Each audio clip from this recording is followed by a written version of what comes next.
¿A quién debemos de confesar nuestros pecados? Muchas veces se nos ha enseñado de una manera muy diferente que debemos ir a una persona para poder ser perdonados y así estar en paz con Dios. Pero ¿realmente será eso lo que enseña la palabra de Dios? En 1 Juan capítulo 1:9 dice: si confesamos nuestros pecados, Él es fiel y justo para perdonar nuestros pecados. No solamente eso, sino limpiarnos de toda maldad. Aquí se nos indica que debemos de confesar todos nuestros pecados. Muchos creen que deben de confesar sus pecados a un sacerdote o a un líder religioso. Pero la palabra nos enseña algo distinto, algo diferente. Solo Dios puede perdonar el pecado y Cristo es el único mediador entre Dios y el hombre. Solamente la palabra de Dios nos va a enseñar la verdad y aquí nosotros debemos de confesar nuestros pecados y cómo obtener ese perdón y paz. Primeramente, la confesión debe estar dirigida solamente a Dios. Cuando este hombre de Dios, David, pecó, él confesó sus pecados a Dios. Él llegó al punto de poder reflexionar para tomar la decisión más importante de su vida. Dejó de encubrir sus pecados y comenzó a abrirse. Él abrió su corazón confesando ese pecado que había. La palabra de Dios dice: entonces confesé mi pecado y no encubrí mi iniquidad, mi maldad.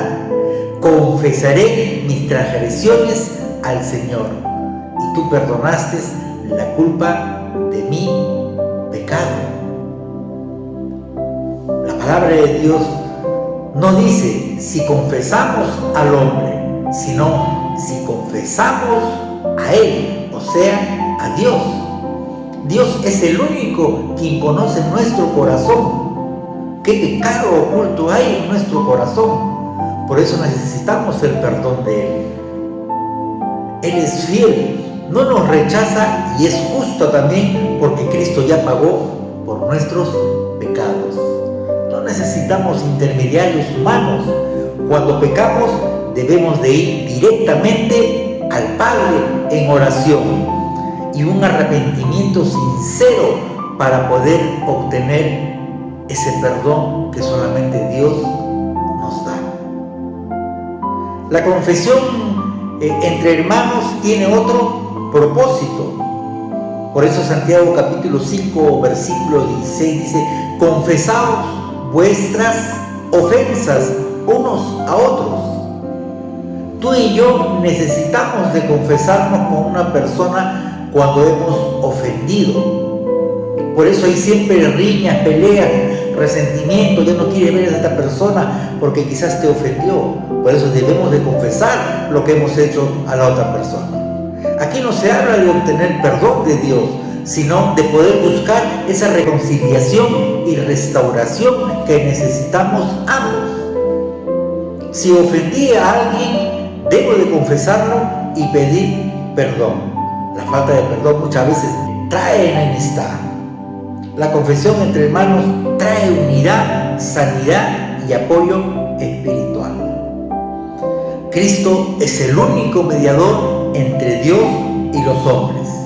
Por eso en 1 Timoteo capítulo 2 versículo 5 dice: porque hay un solo Dios y un solo mediador entre Dios y los hombres. ¿Quién es? Jesucristo, hombre. Por eso no necesitamos ningún intermediario ni sacerdotes, porque Cristo abrió el camino al Padre. Él intercede por cada uno de nosotros para poder obtener el perdón. Solo Dios puede perdonar el pecado.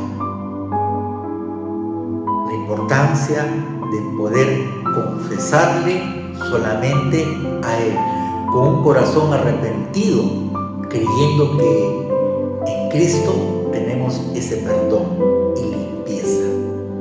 Y si hemos ofendido a alguien, debemos de reconciliarnos y buscar la paz a través del perdón. Podemos aprender aquí que solo Dios es a quien debemos de confesar nuestros pecados para ser perdonados, y Jesús es el que intercede por nosotros y no un ser humano. Hoy Dios te invita a no ocultar tu pecado, sino a confesarlo ante Él con sinceridad de corazón. Cristo no vino para condenarte, sino para perdonarnos. Y cuando confesamos, somos limpiados, restaurados y libres de todo pecado. Por eso la palabra de Dios dice: si confesamos nuestros pecados. No sé qué pecado tienes tú oculto en tu vida, porque todos somos pecadores. De alguna manera necesitamos el perdón de Dios, y aquí debemos de confesarlo es solamente a Dios. Si confesamos nuestros pecados, Él es fiel y justo. ¿Para qué? Para perdonarnos. No solamente eso, sino limpiarnos de toda maldad. Dios le bendiga.